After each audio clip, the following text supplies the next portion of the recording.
G'day again. In this video we'll be looking at the graphs of the tangent function.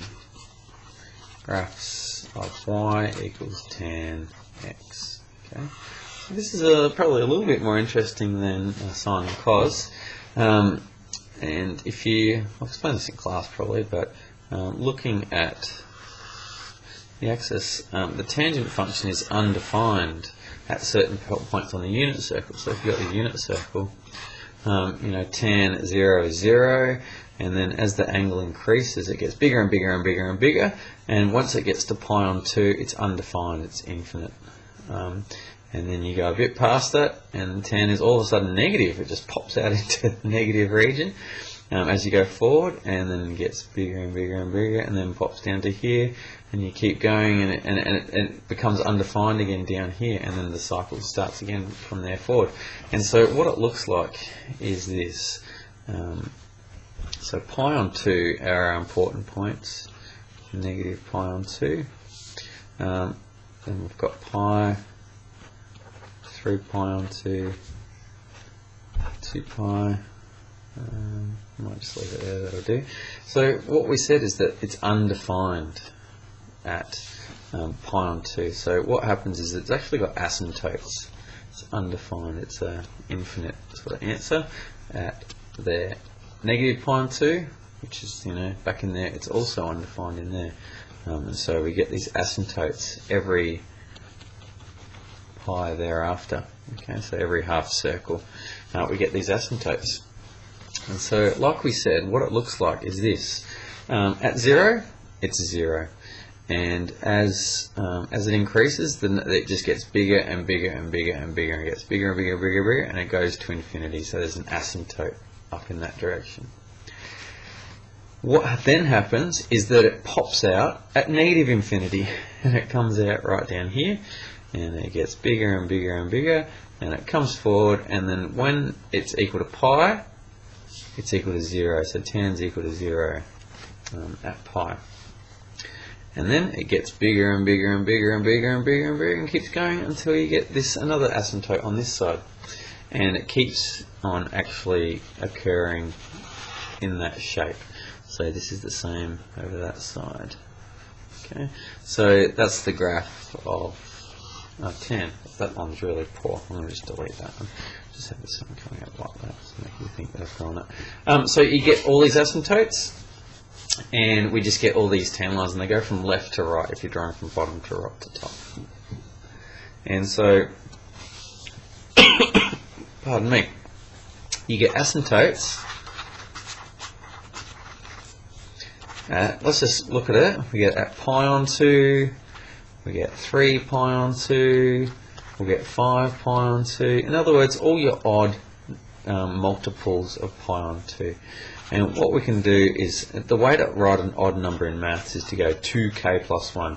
If k is any integer, you can pick any integer you like, whole number. 2 times that number plus 1, you'll always get an odd number. So 2, that will give you an odd number, lots of pi on 2, where k is an integer. That will give you your asymptotes. That's a neat way of writing where the asymptotes will show up, even for negative values of k and that sort of thing. Okay, so let's have a look at some examples. Let's go and sketch y equals tan 2x. Let's sketch this. So remind yourself about what this 2 does. This 2 will squish the graph by a factor of 2 in the x direction. Okay, so the graph, so y equals tan x has asymptotes at pi on 2, 3 pi on 2, etc. So y equals tan 2x will have them. It's going to be squished by 2, so everything just gets divided by 2. So it's going to be pi on 4, 3 pi on 4, 5 pi on 4, etc., etc.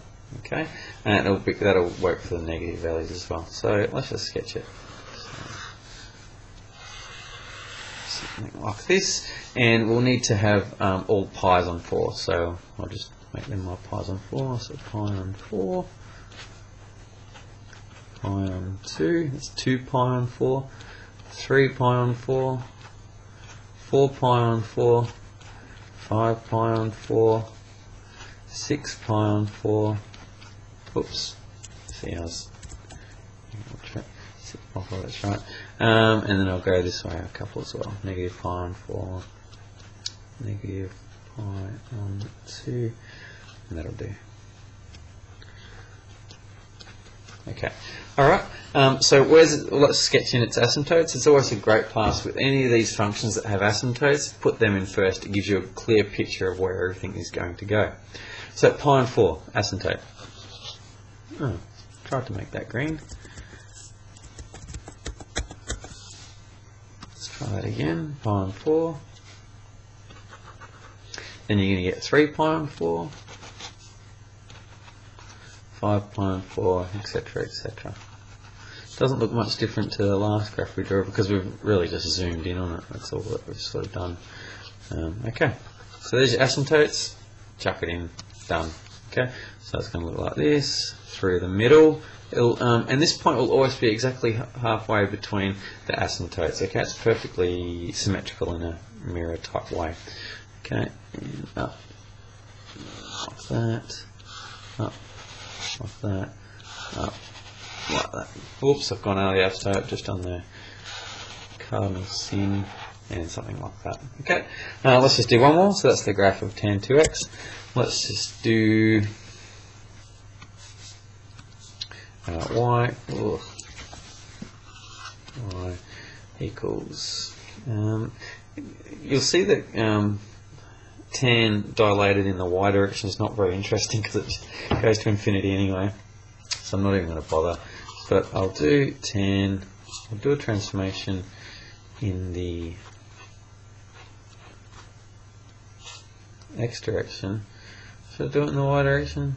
Again, it's not very interesting because it just I'll leave it like that, it's not very interesting.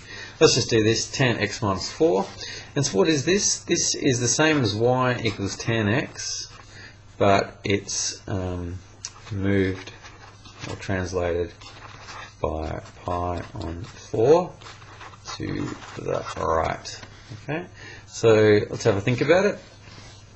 Again, start with the asymptotes. So y equals tan x has pi on 2, 3 pi on 2, etc., etc. That's the asymptotes of y equals tan x. What will happen for y equals tan x minus 4? Well, that will have asymptotes at the same values but moved by pi on 4 to the right. Okay, so then you've got pi on 2 plus pi on 4. What is that? That's 2 pi on 4. That'll be 3 pi on 4. Okay, next one will be 3 pi on 2 plus pi on 4. So that's the same as 6 pi on 4 plus pi on 4, so that's 7 pi on 4. And one thing I didn't talk about at the start of the video was what the period of the tan function is. The period of the tan function is pi.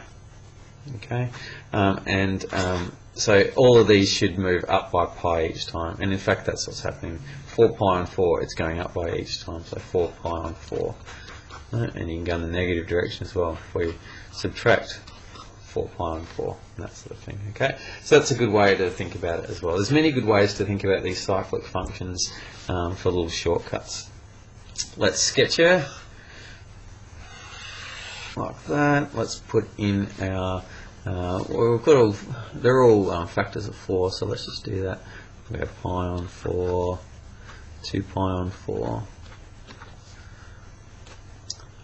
3 pi on 4, 4 pi on 4, 5 pi on 4, 6 pi on 4, 7 pi on 4. Let's go to 2 pi here. 2 pi. That'll do us. And in the other direction, negative pi on 4, negative pi, negative 2 pi on 4. That'll do. Negative 3 pi on 4. Okay, chuck in your asymptotes. We've got negative pi on 4, asymptote, 3 pi on 4 up here, 3 pi on 4, 7 pi on 4 up here. So they're my asymptotes, and they should be pi apart, and in fact they are pi apart. Okay, good. Now, just remember, they all go from left to right, going up and down. We've got no reflections. If you had a negative, I probably should have done a negative to make this example a bit more interesting. The negative in there would flip it upside down, and it would end up looking like that, like this. If it was negative 10 on x, so it would make it go upside down. In this case, it's not. So let's sketch it in. Remember, here's an asymptote, here's an asymptote. Where it crosses is going to be exactly halfway, so it's going to go through there. It's going to go through there, etc. Going to go through there. So nice and easy. Sketch it. Bang. No problems. All good. So something like that. Continue that down if we want. And that's the graph of y equals 10, x minus pi and 4. And you can sort of see that, yes, it's moved by pi and 4 to the right. And there you go. Have fun sketching tan.